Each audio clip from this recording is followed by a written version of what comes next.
ನಮಸ್ತೆ ನನ್ನ ಪ್ರಿಯ ವೀಕ್ಷಕರೇ, ನಮ್ಮ ಲಕ್ಷ ಚಾನಲ್ಗೆ ಸ್ವಾಗತ. ವೀಕ್ಷಕರೇ, ಇವತ್ತು ನಿಮಗೊಂದು, ಏಕೆಂದರೆ ಅಮಾವಾಸ್ಯೆ ಯುಗಾದಿ ಎರಡೂ ಬರ್ತಾ ಇದೆ ಅಂಥ ಸಮಯದಲ್ಲಿ ಸಾಕಷ್ಟು ವಿಷಯಗಳನ್ನ ಕೇಳ್ತಾ ಇದ್ದೀರಾ. ಅದರಲ್ಲಿ ಸಾಕಷ್ಟು ದೇವತಾ ಒಂದು ಅನುಗ್ರಹ ಬೇಕು ನಮಗೆ ಅನ್ನೋದು ನೀವು ಕೇಳ್ತಾ ಇದ್ದೀರಾ. ದೇವತೆಗಳು ವಶ ಆಗ್ತಾ ಇಲ್ಲ ನಮಗೆ, ಹಾಗಾಗಿ ಒಂದು ತೊಂದರೆಗಳು ಆಗ್ತಾ ಇದೆ, ಅದನ್ನು ಪರಿಹಾರಕ್ಕೆ ಯಾವುದಾದ್ರು ದಾರಿ ಕೊಡಿ ಅಂತ ಕೇಳ್ತಾ ಇರ್ತಾರೆ. ಅದಕ್ಕಾಗಿ ನಿಮಗಾಗಿ ನಾನು ಭಾಳ ಒಂದು ಶ್ರದ್ಧಾಪಟ್ಟು ಮತ್ತೆ ಅದನ್ನು ಹುಡುಕಿ ನಿಮ್ಗೆ ಇವತ್ತು ತಂದಿದ್ದೀನಿ. ಇದನ್ನು ಯಾವ ರೀತಿ ಮಾಡಬೇಕು, ಹೇಗೆ ಮಾಡಬೇಕು ಅನ್ನೋದು ಇವತ್ತು ತಿಳ್ಕೊಳ್ಳೋಣ. ಇದನ್ನು ಮಾಡಬೇಕಾದ್ರೆ ನೀವು ಈ ವಸಂತ ಪಂಚಮಿ ಅಂತ ಬರುತ್ತೆ, ಅಂಥ ದಿನ ನೀವು, ಅದು ಭಾಳ ಅದ್ಭುತವಾದಂಥ ದಿನ. ಅವತ್ತು ವಸಂತ ಪಂಚಮಿ ಅನ್ನೋದು ಆ ದಿನ ಏನು ಮಾಡೋದು, ಅದು ಅಂದರೆ ವಸಂತ ಪಂಚಮಿ ಅಂತಂದರೆ ನಿಮಗೆ ಹುಣ್ಣಿಮೆಯಲ್ಲಿ ಬರೋ ಅಂಥದ್ದು ವಸಂತ ಪಂಚಮಿ ಅಂತ ಹೇಳ್ತಾರೆ, ಅಥವಾ ಅದಕ್ಕಿನ್ನೂ ಬೇರೆ ಬೇರೆ ಹೆಸರು ಕೂಡ ಕರೀತಾರೆ. ಇದು ಸರ್ವಪ್ರಥಮ ಒಂದು ಪಂಚಮಿ ಅಂತ ಹೇಳ್ತಾರೆ.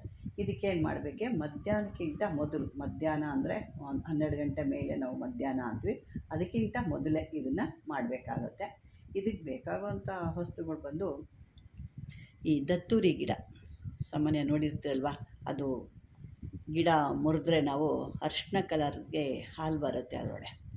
ಆ ಥರದ್ದು ಒಂದು ಬಲ್ತಿರೋದು ಒಂದು ಚೆನ್ನಾಗಿರೋ ಕಡ್ಡಿನ ಮುರ್ಕೋಬೇಕು. ಅಂದರೆ ಒಳ್ಳೆಯ ದಿವಸ, ನಾನೇ ಪಂಚಮಿ ದಿವಸ ಅಂತೇನು ಆ ರೀತಿ ಒಂದು ಆ ಗಿಡನ ನೀವು ಮುರ್ಕೊಂಡು ಅದನ್ನು ಒಂದು ಪೆನ್ಸಿಲ್ ಥರನೋ ಪೆನ್ ಥರನೋ ಯಾವುದೋ ಒಂದು ರೀತಿ ನೀವು ಬರೆಯೋಕ್ಕೆ ಗಟ್ಟಿಯಾಗಿರಬೇಕದು. ಯಾಕೆಂದರೆ ಟೊಳ್ಳಾಗಿರೋ ತೊಗೊಂಡ್ರೆ ಅದು ಬರೆಯೋಕ್ಕಾಗಲ್ಲ. ಅದ್ರದ್ದು ಒಂದು ತಗೊಂಡು ಅದರಿಂದ ನೀವು ಬರೆಯೋ ರೀತಿ ಒಂದು ಪೆನ್ ಥರನೋ ಹೇಳಿದ್ನಲ್ಲ ಆ ರೀತಿ ಮಾಡಿಕೊಂಡು, ಇದಕ್ಕೆ ಭೂಜೆ ಪತ್ರೆ ತೊಗೋಬೇಕು. ಭೂಜೆ ಪತ್ರೆ ತೊಗೊಂಡು ಅದ್ರ ಮೇಲೆ ಅಷ್ಟಗಂಧ, ಸಾಕಷ್ಟು ಬಾರಿ ಹೇಳಿದ್ದೀನಿ ಅಷ್ಟಗಂಧ ಅಂತಂದ್ಬಿಟ್ಟು. ಮುಂದಿನ ಒಂದು ಇದ್ರಲ್ಲಿ ಕೂಡ ನಾನು ಶಿವಾಷ್ಟಕ, ಗಂಧಾಷ್ಟಕ, ವಿಷ್ಣಾಷ್ಟಕ ಎಲ್ಲ ಮಾಡಬೇಕು ಅಂದ್ಕೊಂಡಿದ್ದೀನಿ. ಸಮಯ ಸಿಕ್ಕರೆ ಖಂಡಿತ ಅದು ಮಾಡಿ ನಾನು ವಿಡಿಯೋ ಅಪ್ಲೋಡ್ ಮಾಡ್ತೀನಿ. ಇವಾಗ ಸದ್ಯಕ್ಕೆ ನಿಮಗೇನಾದ್ರು, ನಾನು ಮೊದಲೇ ಹೇಳಿದ್ದೀನಿ, ಆ ವಿಡಿಯೋ ಯಾರು ನೋಡಿದರೆ ನಿಮಗೆ ಗೊತ್ತಾಗುತ್ತೆ ಗಂಧಾಷ್ಟಕ ಅಂದರೆ ಏನು ಅಂತ ಅನ್ನೋದು ನಿಮ್ಗೆ ಗೊತ್ತಾಗುತ್ತೆ. ಇದು ಅಷ್ಟಗಂಧ. ಇದನ್ನು ಯಂತ್ರನ ಬರಿಬೇಕು. ಯಂತ್ರ ಬರೆದು ಇದನ್ನು ನೋಡಿ, ಇದರೊಳಗೆ ಅಕ್ಷರ ಕೂಡ ಇದೆ, ನಂಬರ್ ಇದೆ ಮತ್ತು ಅಕ್ಷರ ಕೂಡ ಇದೆ ನೋಡಿ. ಇಲ್ಲಿ ಓಂ ಅಂತ ಇದೆ, ಭಗವತೆ ಕಾಳಿ ಸುರ ಸುಂದರಿ ಮಮ ಅನುಗ್ರಹ ವಶಿ ವಶಿ ಸ್ವಾಹ. ಇದರೊಳಗೆ ಅಕ್ಷರ ಕೂಡ ಇದರೊಳಗೆ ಇರೋದ್ರಿಂದ ಈ ರೀತಿಯೇ ಬರ್ಕೋಬೇಕು ನೀವು. ಓಂ ಭಗವತೆ ಅಂತ ಓಂ ಅಂತ ಒಂದು ಇದರಲ್ಲಿ ಬರ್ರೆ, ಇನ್ನೊಂದರಲ್ಲಿ ಭಗವತೆ 4 ಅಕ್ಷರ, ಮತ್ತೊಂದರಲ್ಲಿ 2 ಅಕ್ಷರ, ಕಾಳಿ ಅನ್ನೋದು, ಮತ್ತು ಸುರ ಸುಂದರಿ ಅನ್ನೋದು. ಈ ರೀತಿ ನೀವು ಮತ್ತು ಅಕ್ಷರಗಳು ಕೂಡ 65, 72, 2, 8, 4, 6, 67, 79, 71, 63, 91, 7, 3, 36, 68 ಒಂದೊಂದು ಬಾಕ್ಸಲ್ಲಿ ಒಂದೊಂದು ಈ ರೀತಿ ಹಾಕ್ಕೊಂಡು ಹೋಗಬೇಕಾಗುತ್ತೆ. ಮೇಲ್ಗಡೆ ನಿಮ್ಮ ಯಾವ ದೇವರಿದೆ, ಹೆಣ್ಣು ದೇವರ ಅಥವಾ ಗಂಡು ದೇವರಿದೆಯಾ, ಯಾವ ದೇವ್ರಿಗೆ ಒಂದು ಹೆಸರು ಅಂತ ಇರುತ್ತೆ, ಆ ದೇವತೆ ಹೆಸರು ಮೇಲ್ಗಡೆ ಬರೀಬೇಕು. ತದನಂತರ ಇಲ್ಲಿ ನಾನು ಏನು ತೋರಿಸಿದ್ದೀನಿ ನೋಡಿ, ಇಲ್ಲಿ ತ್ರಿಶೂಲಗಳನ್ನ ಹಾಕ್ಕೋಬೇಕು. ಇದು ಹೆಣ್ಣು ದೇವರು ಗಂಡು ದೇವರು ಅಂತ ಅಂದರೆ ಇಲ್ಲಿ ಭಾಳ ಉಗ್ರವಾದ ದೇವರುಗಳು ಬರುತ್ತೆ. ಇದು ಹೆಣ್ಣು ದೇವ್ರಿಗಾದರೆ ಕಾಳಿಗೆ, ಪ್ರತ್ಯಂಗಿರಾಗೆ, ಆಮೇಲೆ ವಾರಾಹಿಗೆ, ದುರ್ಗೆಗೆ, ಈ ರೀತಿಯಾದ ಪವರ್ಫುಲ್ಲಾದ ಅಂಥದ್ರಲ್ಲಿ ಬರುತ್ತೆ. ಅದೇ ರೀತಿ ಉಗ್ರ ರೂಪ ಇರೋ ಅಂಥದ್ದು ಒಂದು ನರಸಿಂಹಸ್ವಾಮಿ, ಆ ಸ್ವಾಮಿ ಕೂಡ, ಈ ನರಸಿಂಹಸ್ವಾಮಿ ಕೂಡ ಇದು ಬರುತ್ತೆ. ಇದನ್ನು ಅಂದರೆ ಹೆಸರು ಬದಲಾವಣೆ ಮಾಡಬೇಕು. ಹೆಸರು ಒಂದು ಬದಲಾವಣೆ ಮಾಡಿದ್ರೆ ಆ ಒಂದು ಇದು ಬರುತ್ತೆ ನಿಮಗೆ, ಅದು ಕೂಡ ಮಾಡ್ಕೋಬೋದು. ಇಲ್ಲಿ ಈ ರೀತಿ ನೋಡಿ, ತ್ರಿಶೂಲಗಳನ್ನ ಹೇಗೆ ಹಾಕಿದ್ದೀನಿ ಇಲ್ಲಿ ಚಿಕ್ಕದಾಗಿ, ಅದನ್ನು ಹಾಕ್ಕೋಬೇಕು. ಮತ್ತು ಕೆಳಗಡೆ ಇಲ್ಲಿ ಕೂಡ ಹಾಕ್ಕೋಬೇಕು. 5 ಬಂದಿದೆ, ಮೇಲ್ಗಡೆ 5 ತ್ರಿಶೂಲಗಳು, ಕೆಳಗಡೆ 5 ತ್ರಿಶೂಲಗಳು. ಮತ್ತು ಇಲ್ಲಿ ಬಂದು ಕೆಳಗಡೆ ಯಾರು ಅದನ್ನು ತಯಾರು ಮಾಡ್ಕೊಳ್ತಾ ಇದ್ದಾರೆ, ಯಾರಿಗೆ ಬೇಕು ಅದು, ಆ ದೇವನ ಯಾರು ಒಂದು ಸ್ವಾಧೀನಪಡಿಸ್ಕೊಳ್ತೀರ ಅಥವಾ ವಶಪಡಿಸ್ಕೊಳ್ತೀರ ಅವರ ಹೆಸರನ್ನ ಹಾಕಬೇಕಿಲ್ಲಿ ನೋಡಿ. ಸಾಧಕನ ಹೆಸರು ಅಂತ ಹಾಕಿದ್ದೀವಿ, ಇಲ್ಲಿ ಬಂದು ಅವರ ಹೆಸರು ಹಾಕ್ಕೋಬೇಕು. ಯಾರು ಆ ದೇವಿನ ವಶೀಕರಣ ಮಾಡ್ಕೊಳ್ತೀರೋ ಅಥವಾ ಅನುಷ್ಠಾನ ಮಾಡ್ಕೊಳ್ತಿರೋ ಅವರು ಇದನ್ನು ಹೆಸರನ್ನ ಬರ್ಕೋಬೇಕು. ಇದೇ ರೀತಿಯೇ ಹಾಕ್ಕೋಬೇಕಾಗುತ್ತೆ. ಇದಕ್ಕೆ ಕಡ್ಡಿ ಬಂದು ಹೇಳಿದ್ದೀನಲ್ವ, ದತ್ತೂರಿ ಗಿಡ, ಅದು ದತ್ತೂರಿ ಗಿಡ ಎಲ್ಲ ಸಾಮಾನ್ಯ ಗೊತ್ತಿರುತ್ತೆ. ಅದು ಮುರಿದಾಗ ಹಾಲು ಥರ ಈ ಬ್ರಹ್ಮದಂಡೆ ಹೆಂಗೆ ಬರುತ್ತಲ್ಲ ಅದೇ ರೀತಿ ಬರುತ್ತೆ. ಅಂದರೆ ಬ್ರಹ್ಮದಂಡೆ ಭಾಳ ಮುಳ್ಳಿರುತ್ತೆ, ಗುಂಡಿರುತ್ತೆ, ಆ ಹೂವು ಎಲ್ಲ ಬರೀ ಮುಳ್ಳೆ. ಆದರೆ ಇದು ಹೂವಿಗೆ ಮುಳ್ಳಿರೋದಿಲ್ಲ. ಅರಿಶಿನ ಕಲರಾಗಿ ಹೂವು ಬರುತ್ತೆ, ಅರಿಶಿನ ಕಲರ್ ಬರುತ್ತೆ, ಒಂದು ಲೈಟ್ ಕಲರ್ ಅರಿಶಿನೂ ಬರುತ್ತೆ. ಇದು 2-3 ಕಲರಲ್ಲಿ ಬರುತ್ತೆ. ಅದನ್ನು ನೋಡಿ ಎಲ್ಲ ಕಡೆ ಸಿಗೋ ಅಂಥದ್ದು, ಇದು ಸಿಗದಿರೋ ಅಂಥದ್ದು ಏನಿಲ್ಲ. ಅದನ್ನು ತೊಗೊಂಡು ಅದನ್ನೆಲ್ಲ ಬರೆದಾದ್ಮೇಲೆ ಅದನ್ನು ಪೂಜೆ ಮಾಡಬೇಕು. ನಿಮ್ಮ ಯಾವ ದೇವಿ ಇದೆಯೋ ಆ ದೇವಿ ಬಗ್ಗೆ ಅಲ್ಲಿಟ್ಟು ಅದನ್ನು ನೀವು ಪೂಜೆ ಮಾಡಿ ಅರಿಶಿನ ಕುಂಕುಮ ಎಲ್ಲ ಇಟ್ಟು ಅದಕ್ಕೆ ಧೂಪ ದೀಪ ನೈವೇದ್ಯ ಎಲ್ಲ ತೋರಿಸ್ಬೇಕು. ಎಲ್ಲ ತೋರಿಸಿ ಒಂದು ನೈವೇದ್ಯ ಆ ದೇವಿಗೆ ಸಂಬಂಧಪಟ್ಟಂಥದ್ದು. ಯಾಕೆ ಈಗ ನರಸಿಂಹಸ್ವಾಮಿ ಇಕ್ಕರೆ ಅವ್ರಿಗೊಂದಿರುತ್ತೆ, ಕಾಳಿಗಿಟ್ಟ ಕಾಳಿಗೊಂದಿರುತ್ತೆ, ದುರ್ಗೆಗೊಂದಿರುತ್ತೆ, ಪ್ರತ್ಯಂಗಿರಾಗೊಂದಿರುತ್ತೆ, ವಾರಾಹಿಗೊಂದಿರುತ್ತೆ, ಮಾತಂಗಿಗೊಂದಿರುತ್ತೆ. ಈ ರೀತಿ ಆ ದೇವತೆಗೆ ಸಂಬಂಧಪಟ್ಟಂಥದ್ದು ನಿಮ್ಮ ದೇವಸ್ಥಾನದಲ್ಲಿ ಯಾಕೆ ನಡೆಸ್ಕೊಂಡು ಹೋಗ್ತೀರೋ ಆ ಪದ್ಧತಿಯಲ್ಲೇ ನಡೆಸಿ. ನಾವು ಹೇಳ್ದಂಗಲ್ಲ, ನಿಮ್ಮ ಒಂದು ಪದ್ಧತಿ ಏನು ಮಾಡ್ತೀರಾ, ಅದು ನಾನ್ ವೆಜ್ ದೇವರ ವೆಜ್ ದೇವರ ಆ ರೀತಿಯಾಗಿ ಬರುತ್ತೆ. ಅದಕ್ಕೆ ನೀವು ತಕ್ಕನಾಗಿ ಮಾಡ್ಕೊಂಡು ಹೋಗಬೇಕಾಗತ್ತೆ. ಮಾಡಿಕೊಂಡು ಇದಕ್ಕೆ ಬಂದು ಒಂದು ಮಂತ್ರ ಹೇಳ್ತೀನಿ. ಆ ಮಂತ್ರನ ಸರಿಯಾದ ರೀತಿ ನೀವು ಸಿದ್ಧಿ ಮಾಡ್ಕೊಳ್ಳಿ. ಓಂ ನಮೋ ಭಗವತೆ ಮಹಾಕಾಳಿ ಸುರಸುಂದರಿ ಪ್ರಾಣನಾಯಕಿ ಸರ್ವೇಶ್ವರಿ ಸರ್ವಪೀಡ ಪರಿಹಾರಿಣಿ ಪರಮನಂದಿ ಸುಗುಣಿ ನಿಜನಂದಿ ಶತ್ರು ಸಂಹಾರಿಣಿ ಸರ್ವಗ್ರಹ ದೋಷನಾಶಿನಿ ಸರ್ವಕಾರ್ಯ ಫಲಕಾರಿಣಿ ಸರ್ವಕಾಲ ರಕ್ಷಿಣಿ. ಓಂ ಹ್ರೀಂ ಕ್ಲೀಂ ಶ್ರೀಂ ಹ್ರೀಂ ಸ್ವಹ.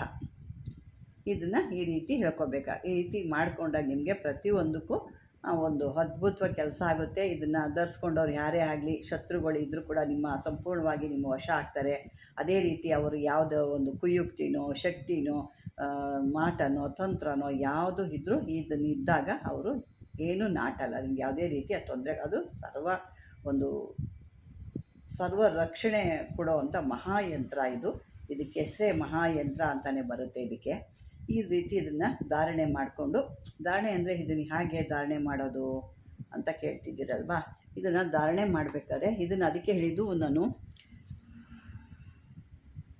ಭೋಜಪತ್ರಲ್ಲಿ ಮಾಡ್ಕೊಳ್ಳಿ ಅಂತ ಹೇಳಿದೆ. ಭೋಜಪತ್ರಲ್ಲಿ ಅಂತ ಅಂದಾಗ ಅದನ್ನು ಏನು ಮಾಡ್ಕೋಬೇಕು ಭೋಜಪತ್ರದಲ್ಲಿ ಅಂದರೆ, ಅದನ್ನು ಸಣ್ಣ ಸುರುಳಿ ಸುತ್ತಬಿಟ್ಟು ನೀವು ಏನಾದರೂ ತಲೆಗೆ ಏನಾದರೂ ಒಂದು ಪೇಟ ಥರ ಕಟ್ಕೊಳ್ತೀರ ಅಂದರೆ ಅದ್ರ ಒಳಗಡೆ ಇಟ್ಕೋಬೇಕು. ಇಲ್ಲ ಯಾರಿಗಾರು ಜುಟ್ಟಿದೆ, ನಾವು ಜುಟ್ಟಲ್ಲಿ ಕಟ್ಕೊಳ್ತೀವಿ ಅಂದರೆ ಜುಟ್ಟು ಇದ್ದರೆ ಜುಟ್ಟು ಒಳಗಡೆ ಇಟ್ಕೊಂಡ್ಬಿಡ್ಬೇಕು. ಅದು ಆಮೇಲೆ ನೋಡ್ಕೋಬೇಕು, ನೀವು ಇಷ್ಟು ಕಷ್ಟಪಟ್ಟು ಮಾಡಿದ್ದೀರಾ, ಆಮೇಲೆ ಅದೆಲ್ಲರೂ ಬಿದ್ದೋಯ್ತು ಅಂದರೆ ಕಷ್ಟಪಟ್ಟಿದ್ದೆಲ್ಲ ವೇಸ್ಟ್ ಆಗುತ್ತೆ. ಅದು ಜುಟ್ಟು ಯಾರಿಗಾರು ಇತ್ತು ಅಂದರೆ ಆ ಜುಟ್ಟೊಳಗಡೆ ಸೇರಿಸಿ ಕಟ್ಕೊಂಡ್ಬಿಡ್ಬೇಕು. ಇನ್ನು ಬೇರೆ ಯಾವ ಥರ ನೀವು ಏನಾದ್ರು ಸೊಂಟು ಕಟ್ಕೋಬೋದು, ಅಲ್ಲಿ ಕಟ್ಕೋಬೋದಾ, ತೋಳು ಕಟ್ಕೋಬೋದು ಅಂದರೆ ಇಲ್ಲ, ಹಾಗಲ್ಲ. ಇದೇನಿದ್ರು ಪೇಟದಲ್ಲಿ ಏನಾದ್ರು ಟವಲ್ ಕಟ್ಕೊತೀರ, ರುಮಾಲ್ ಎಲ್ಲ ಕೆಲವ್ರು ಕಟ್ಕೊಳ್ತಾರಲ್ವ ಪೇಟ ಥರ, ಅದರೊಳಗೆ ಕಟ್ಕೊಳ್ತೀವಿ ಅಂದರೆ ಅದನ್ನು ಕಿವಿ ಹತ್ತಿರ ಇಟ್ಕೊಂಡು ಕಟ್ಕೋಬೋದು. ಇಲ್ಲ ನಾವು ಕೂದಲಿದೆ ಅಂದರೆ ಜಡೆ ಬಿಟ್ಟಿದ್ದೀವಿ, ಆ ಜಡೆ ಒಳಗೆ ಕಟ್ಕೊಳ್ತೀವಿ, ಅದನ್ನು ಸೇರಿಸಿ ಕಟ್ಕೋಬೇಕು. ಜಡೆನ ಸೇರಿಸಿ ಕಟ್ಕೊಂಡಾಗ ಇದು ಒಂದು ಅದ್ಭುತವಾದಂಥ ಆಗುತ್ತೆ. ಮತ್ತು ಅದೇನಾಗುತ್ತೆ, ಆವಾಗ ದೇವಿ ನಿಮಗೆ ಈ ಒಂದು ಮಂತ್ರನ ಹೇಳ್ಕೊಳ್ತಾ ಆ ದೇವಿ ನಿಮಗೆ ವಶ ಆಗ್ತಾಳೆ. ಮತ್ತು ಅಲ್ಲಿ ಒಳ್ಳೆ ರೀತಿಯಾಗಿ ಒಂದು ನುಡಿ ಇರ್ಬೋದು, ತಾಂತ್ರಿಕತೆ ಇರ್ಬೋದು, ಯಾರೇ ಒಂದು ಕಷ್ಟ ಸುಖ ಬಂದು ಕೇಳಿದ್ರು ಕೂಡ ಒಂದು ಅದ್ಭುತವಾಗಿ ಅಲ್ಲಿ ಬರುತ್ತೆ. ಇದನ್ನು ನೀವು ಅವತ್ತೇ ಕಟ್ಕೊಳ್ಳೋದಲ್ಲ, ಇದನ್ನು 48 ದಿನಗಳ ಕಾಲ ಪೂಜೆಯಲ್ಲಿಡಬೇಕು. ಇದನ್ನು ಈ ರೀತಿ ಬರೆದು ಸರಿಯಾಗಿ ಹರಿಬಾರ್ದು. ಅದೆಲ್ಲರೂ ಹರಿದೋಗೋದು ಅಥವಾ ಹೋಲ್ಸ್ ಬೀಳೋದೆಲ್ಲ ಮಾಡ್ತು ಅಂದರೆ ಅದು ಹೋಗುತ್ತೆ. ಸರಿಯಾದ ರೀತಿಯಲ್ಲಿ ನೀವು ಅದನ್ನು ಒಂದು ಒಳ್ಳೆ ಜಾಗದಲ್ಲಿ, ಯಾರು ಮುಟ್ಟದಿರೋ ಅಂಥ ಜಾಗದಲ್ಲಿ ಇಟ್ಟು ಅದ್ರ ಒಂದು ಮಣೆ ಇಕ್ಕಿ, ಮಣೆ ಮೇಲೆ ಒಂದು ಎಲೆ ಇಕ್ಕಿ, ಎಲೆ ಮೇಲೆ ಸ್ವಲ್ಪ ಅಕ್ಕಿ ಹಾಕಬೇಕು. ಅಕ್ಕಿ ಹಾಕಿ ಅದರ ಮೇಲೆ ಈ ಒಂದು ಯಂತ್ರನ ಇಡಬೇಕು. ಇಟ್ಟು ತದನಂತರ ಅಲ್ಲಿ ಒಂದು 48 ದಿವಸ ನೀವೇನು ಪೂಜೆ ಮಾಡ್ತೀರ ಈ ಮಂತ್ರ ಹೇಳ್ಕೊಂಡು, ಆಗ ಹೇಳಿದಾಗ ಆ ದೇವಿ ನಿಮಗೆ ವಾಕ್ ಸಿದ್ಧಿ ಕೊಟ್ಟು ವಾಕನ್ನು ಬಂದು ಮತ್ತು ಆ ದೇವಿ ನಿಮಗೆ ವಶ ಆಗ್ತಾಳೆ. ವಶ ಆಗಿ ನಿಮಗೆ ಇಷ್ಟು ಒಂದು ಅವಳೇ ವಶ ಆಗೋದಲ್ಲ, ಮತ್ತು ಇಷ್ಟು ಥರದ್ದು ನಿಮಗೆ ಶತ್ರುಗಳಿರ್ಬೋದು, ಯಾವ ಕುಯುಕ್ತಿ ಇರ್ಬೋದು, ಯಾವ ಒಂದು ಅತಂತ್ರ ಮಂತ್ರ ಇರ್ಬೋದು, ಯಾವುದೇ ಇದ್ದರೂ ನಿಮಗೆ ನಾಟಲ್ಲ. ಮತ್ತು ಈ ಒಂದು ದೇವಿ ಕೂಡ ನಿಮಗೆ ಅದ್ಭುತವಾಗಿ ಒಂದು ಸಿದ್ಧಿ ಆಗ್ತಾಳೆ. ತದನಂತರ ನಿಮ್ಮ ಯಾವುದೇ ಕೆಲಸಗಳಿದ್ರೂ ಭಾಳ ಈಸಿಯಾಗಿ ಮಾಡ್ಕೋಬೋದು. ಮಾಡೋ ರೀತಿಲಿ ಮಾಡಬೇಕಾಗುತ್ತೆ. ಮತ್ತು ಇದನ್ನು 48 ದಿವಸಗಳ ಕಾಲ ಮಾಡ್ಬೋದು. ಅಥವಾ ನಿಮ್ಗೆ ಇನ್ನೂ ಸರಿಯಾಗಿ ಯಾಕೋ ಸಿದ್ಧಿ ಆಗಲಿ ಮತ್ತೆ ಒಂದು 48 ದಿನಗಳ ಕಾಲ ಮಾಡಬೇಕಾಗುತ್ತೆ. ಮೊದಲು ನೀವು 48 ದಿನಗಳ ಕಾಲ ಮಾಡಿ 49ನೇ ದಿವಸ ಮತ್ತೆ ಶುದ್ಧರಾಗಿ ಅದನ್ನು ತಲೆ ಒಳಗಡೆ ಹೇಗೆ ನಾನು ಹೇಳಿದೆಯಲ್ಲ ಮೊದಲು ಆ ರೀತಿ ಧರಿಸ್ಕೊಂಡು ನೋಡಿ. ಅದು ಒಂದು ವಾರ ತನಕ ನೋಡಿ. ಅಲ್ಲಿ ಯಾಕೋ ನಮಗೆ ನಿಮ್ಮ ಮನಸ್ಸಲ್ಲಿ ಯಾಕೋ ಏನೂ ಆಗ್ತಾ ಇಲ್ಲ ಅಂದಾಗ ಮತ್ತು 48 ದಿವಸ ಮಾಡಿ. ಅಲ್ಲಿ ಯಾಕಂದರೆ ಯಾವುದಾದ್ರು ನಿಮ್ಮಲ್ಲಿ ನ್ಯೂನ್ಯತೆ ಇರ್ಬೋದು, ಅಥವಾ ಆ ದೇವಿ ಇನ್ನೂ ಒಲಿಯೋಕ್ಕೆ ಸಮಯ ತಗೊಳ್ತಿರ್ಬೋದು, ಯಾವುದೋ ಒಂದು ಕಾರಣಗಳಿಂದ ತಡೆ ಆಗಿದ್ದಾಗ ಮತ್ತು ಒಂದು 48 ದಿವಸಗಳ ಕಾಲ ಮತ್ತೊಮ್ಮೆ ಪೂಜೆ ಮಾಡಿ, ಮತ್ತೊಮ್ಮೆ ಧಾರಣೆ ಮಾಡಿ. ಯಾಕೆಂದರೆ ಇದನ್ನೇ ಧಾರಣೆ ಮಾಡಬಾರ್ದು. ಇದನ್ನು ತೆಗೆದು ಯಾವುದಾದ್ರು ಒಂದು ಹರಿಯೋ ನೀರಲ್ಲಿ ಬಿಟ್ಬಿಟ್ಟು ಮತ್ತೆ ಹೊಸ್ದಾಗಿ ಇದನ್ನು ಮಾಡಬೇಕು ನೀವು. ಮತ್ತು ಯಾರಪ್ಪ ಮಾಡ್ತಾರೆ ಅದನ್ನೇ ಇಟ್ಟು ಪೂಜೆ ಮಾಡಿಬಿಟ್ಟು ಅದಕ್ಕೆ ಮಾಡೋಣ ಅಂದರೆ ಹಾಗಲ್ಲ. ಮತ್ತೆ ಹೊಸ್ದಾಗೆ ಮಾಡಬೇಕು ಇದನ್ನು. ಮತ್ತು ಇದರೊಳಗಡೆ ನೀವು ಏನಾದರೂ ಒಂದು ಈ ಏನು ಭೋಜಪತ್ರಲ್ಲಿ ಬರೆದಿರ್ತೀರಲ್ವ, ಆ ಭೋಜಪತ್ರಲ್ಲಿ ಬರೆದು ನೀವು ಇದ್ದಾಗ ಅದಕ್ಕೆ ಕೆಲವೊಂದು ಮೂಲಿಕೆಗಳನ್ನ ಹಾಕ್ಕೋಬೋದು. ಪಂಚಮೂಲಿಕೆಗಳು ಅಂತ ಬರ್ತವೆ.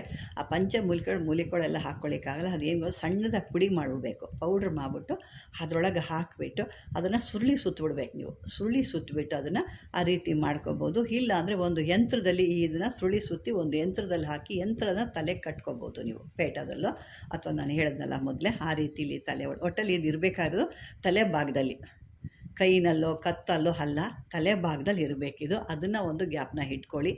ಆ ರೀತಿ ಮಾಡಿದಾಗಲೇ ಆಗೋದು. ಮತ್ತು ಇದನ್ನು ತಯಾರು ಮಾಡೋ ಅಂಥವನ್ನ ಯಾರಿಗೆ ನೀವು ಕೊಡ್ತಾಯಿದ್ರೆ ಅಥವಾ ಯಾರು ಇದನ್ನು ತಯಾರು ಮಾಡ್ಕೊಳ್ತಾರೆ, ಯಾರಿಗೆ ಆ ದೇವಿ ಬರಬೇಕು, ಅಥವಾ ಹೆಣ್ದೇವರೋ ಗಂಡೆಯವರೋ ಆ ರೀತಿ. ಅಂದರೆ ಇದು ಉಗ್ರ ದೇವರುಗಳಿಗೆ ಮಾತ್ರ ಆಗುತ್ತೆ.